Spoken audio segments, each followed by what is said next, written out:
Assalamualaikum warahmatullahi wabarakatuh. Kami dari kelompok 9 akan mempresentasikan hasil diskusi kami tentang kepemimpinan Islami dalam mata kuliah Dasar-Dasar Manajemen Prodi Agribisnis Fakultas Pertanian Universitas Mataram.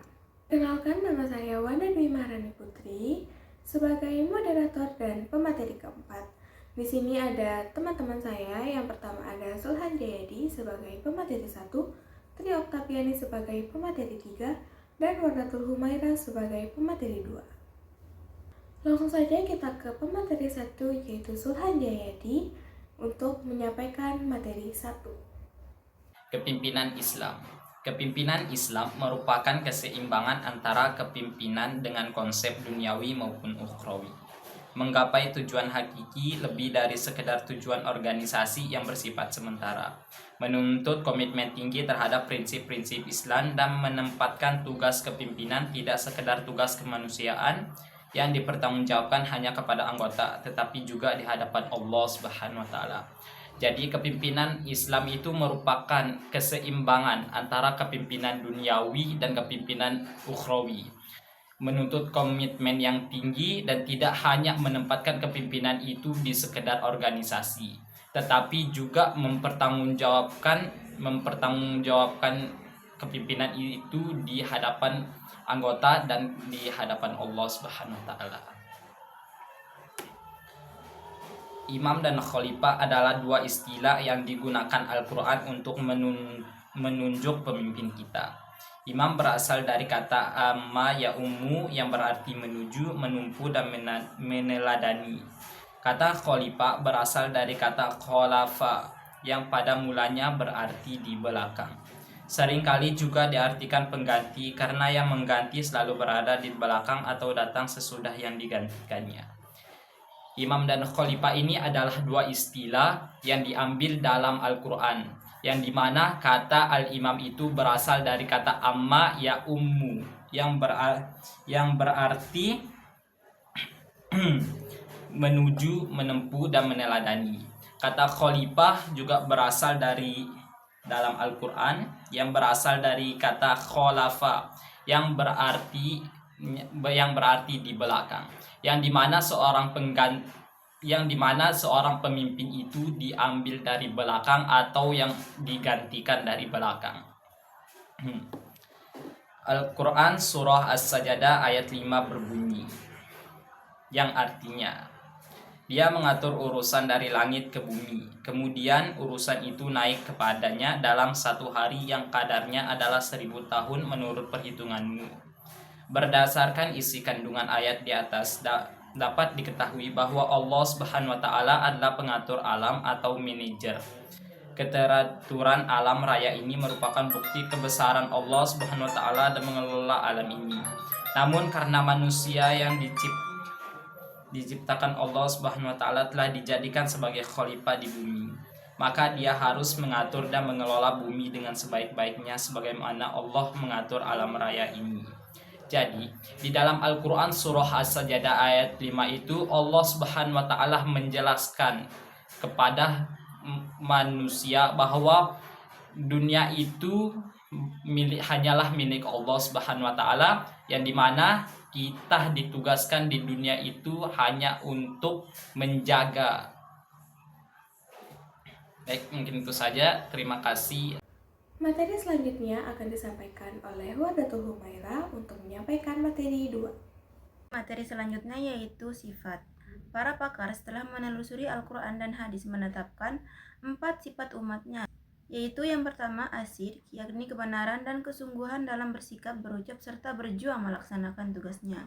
Yang kedua al-amanah atau kepercayaan yang menjadikan dia memelihara sebaik-baiknya apa yang diserahkan kepadanya, baik dari Tuhan maupun dari orang-orang yang dipimpinnya, sehingga tercipta rasa aman bagi semua pihak. Yang ketiga yaitu al-fatanah, yaitu kecerdasan yang melahirkan kemampuan menghadapi dan menanggulangi persoalan yang muncul seketika sekalipun.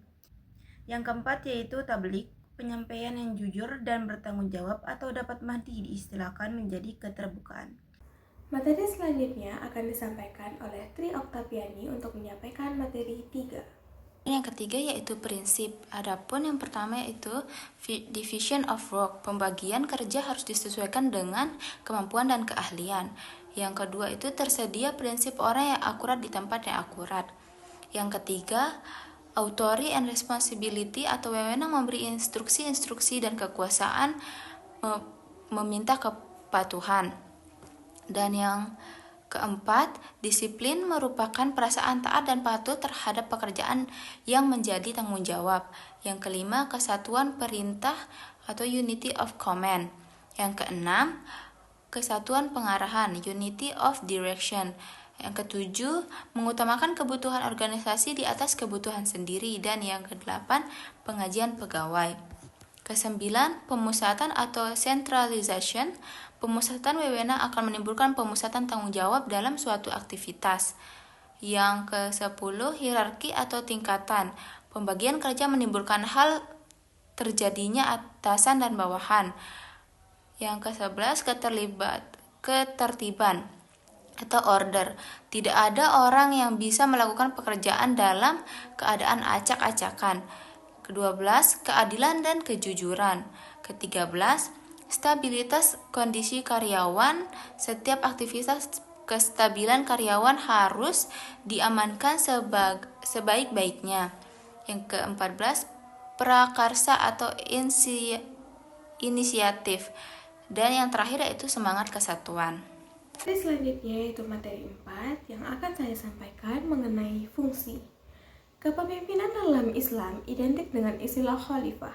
Kata dasar khalifah pada dasarnya bermakna pengganti atau wakil imam, dan khalifah adalah dua istilah yang digunakan dalam Al-Quran untuk menunjukkan pemimpin.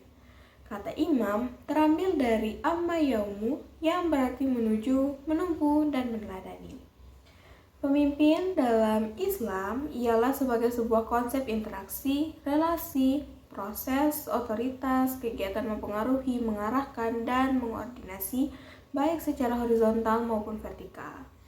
Kemudian dalam teori manajemen, fungsi pemimpin sebagai perencana dan mengambil keputusan, pengorganisasian, kepemimpinan dan motivasi, pengawasan, dan lain sebagainya.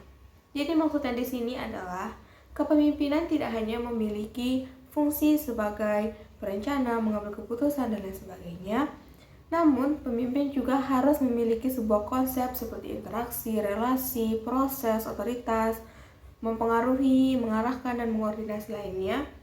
Itu sudah harus ada di dalam seorang pemimpin tersebut. Jadi tidak hanya ada di fungsi kepemimpinan dalam manajemen, juga harus ada fungsi kepemimpinan dalam kepemimpinan Islami juga. Jadi kesimpulannya adalah konsep kepemimpinan dalam Islam ada dua yang bisa diambil dalam pembahasan kepemimpinan ini, yaitu yang pertama, kepemimpinan bukan sekedar kontrak sosial antara sang pemimpin dengan masyarakat, tetapi juga ia merupakan sebuah ikatan perjanjian yang sakral antara pemimpin dan Allah. Kedua, kepemimpinan menuntut keadilan, karena keadilan adalah merupakan hak bagi semua manusia tanpa memandang dari golongan mana dan atas nama apapun. Sifat-sifat pemimpin dalam Islam merupakan sebuah usaha yang mesti dijalankan dalam setiap tindakan pemimpin, sehingga organisasi yang dipimpin akan selalu dalam lindungannya dan menjadi organisasi yang baldatun thayyibatun warabbun ghafur. Tugas dan tanggung jawab kepemimpinan Islam adalah merupakan perintah seperti yang telah dilakukan oleh Rasul yang pada hakikatnya untuk memimpin umat agar dapat keluar dari kegelapan menuju cahaya kehidupan. Oleh karena itu, dengan adanya kepemimpinan, suatu umat atau komunitas akan selalu eksis dan berkembang menuju kebaikan dan reformasi. Sekian dari kelompok 9, terima kasih. Kurang dan lebihnya mohon dimaafkan. Wassalamualaikum warahmatullahi wabarakatuh.